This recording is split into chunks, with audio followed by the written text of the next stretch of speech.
Chapter 9. How to Use the Will. To set about getting rich in a scientific way, you do not try to apply your will power to anything outside of yourself. You have no right to do so anyway. It is wrong to apply your will to other men and women in order to get them to do what you wish done. It is as flagrantly wrong to coerce people by mental power as it is to coerce them by physical power.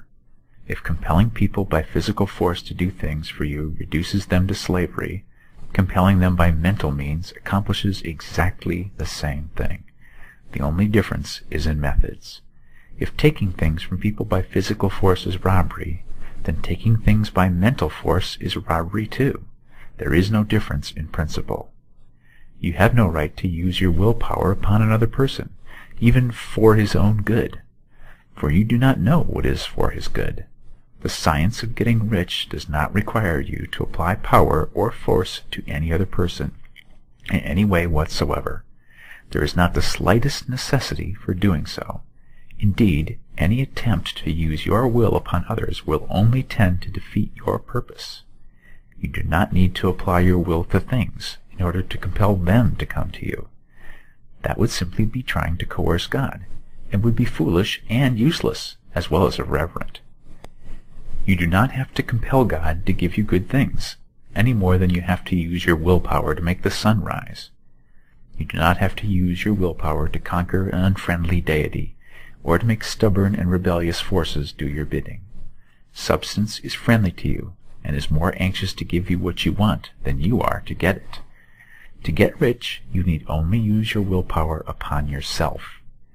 When you know what to think and do, then you must use your will to compel yourself to think and do the right things. That is the legitimate use of the will in getting what you want, to use it in holding yourself to the right course. Use your will to keep yourself thinking and acting in a certain way. Do not try to project your will, or your thoughts, or your mind out into space to act on things or people. Keep your mind at home. It can accomplish more there than elsewhere.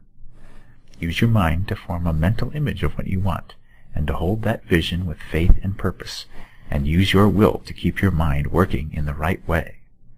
The more steady and continuous your faith and purpose, the more rapidly you will get rich, because you will make only positive impressions upon substance, and you will not neutralize or offset them by negative impressions. The picture of your desires, held with faith and purpose, is taken up by the formless and permeates it to great distances throughout the universe, for all I know. As this impression spreads, all things are set moving toward its realization.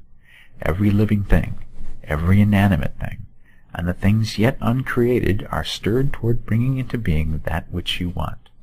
All force begins to be exerted in that direction. All things begin to move toward you. The minds of people everywhere are influenced towards doing the thing necessary to the fulfilling of your desires, and they work for you unconsciously. But you can check all this by starting a negative impression in the formless substance. Doubt or unbelief is as certain to start a movement away from you as faith and purpose are to start one toward you. It is by not understanding this that most people who try to make use of mental science in getting rich make their failure. Every hour and moment you spend in giving heed to doubts and fears, every hour you spend in worry, every hour in which your soul is possessed by unbelief, sets a current away from you in the whole domain of intelligent substance. All the promises are unto them that believe, and unto them only. Notice how insistent Jesus was upon this point of belief, and now you know the reason why.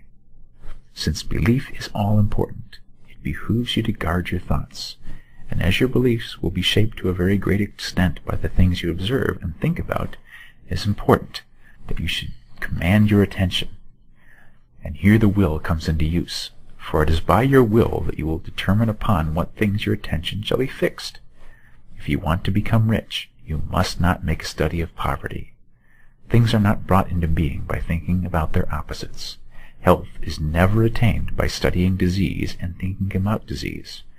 Righteousness is not to be promoted by studying sin and thinking about sin. And no one ever got rich by studying poverty and thinking about poverty. Medicine as a science of disease has increased disease. Religion as a science of sin has promoted sin, and economics as a study of poverty will fill the world with wretchedness and want. Do not talk about poverty. Do not investigate it, or concern yourself with it. Never mind what its causes are. You have nothing to do with them. What concerns you is the cure. Do not spend your time in charitable work, or charity movements. All charity only tends to perpetuate the wretchedness it aims to eradicate.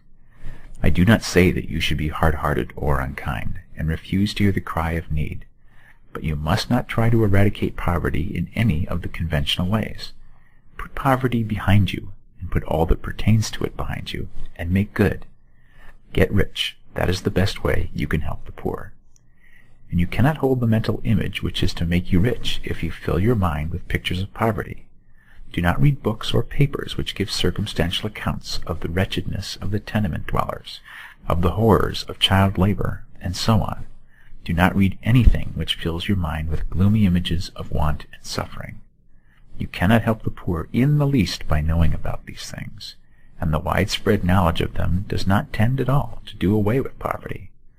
What tends to do away with poverty is not the getting of pictures of poverty into your mind, but getting pictures of wealth into the minds of the poor. You are not deserting the poor in their misery when you refuse to allow your mind to be filled with pictures of that misery. Poverty can be done away with, not by increasing the number of well-to-do people who think about poverty, but by increasing the number of poor people who purpose with faith to get rich. The poor do not need charity. They need inspiration. Charity only sends them a loaf of bread to keep them alive in their wretchedness, or gives them an entertainment to make them forget for an hour or two. But inspiration will cause them to rise out of their misery. If you want to help the poor, demonstrate to them that they can become rich. Prove it by getting rich yourself. The only way in which poverty will ever be banished from this world is by getting a large and constantly increasing number of people to practice the teachings of this book. People must be taught to become rich by creation, not by competition. Every man who becomes rich by competition throws down behind him the ladder by which he rises, and keeps others down. But every man who gets rich by creation opens a way for thousands to follow him, and inspires them to do so. You are not showing hardness of heart or an unfeeling disposition when you refuse to pity poverty, see poverty, read about poverty, or think or talk about it, or to listen to those who do talk about it. Use your willpower to keep your mind off the subject of poverty, and to keep it fixed with faith and purpose on the vision of what you want.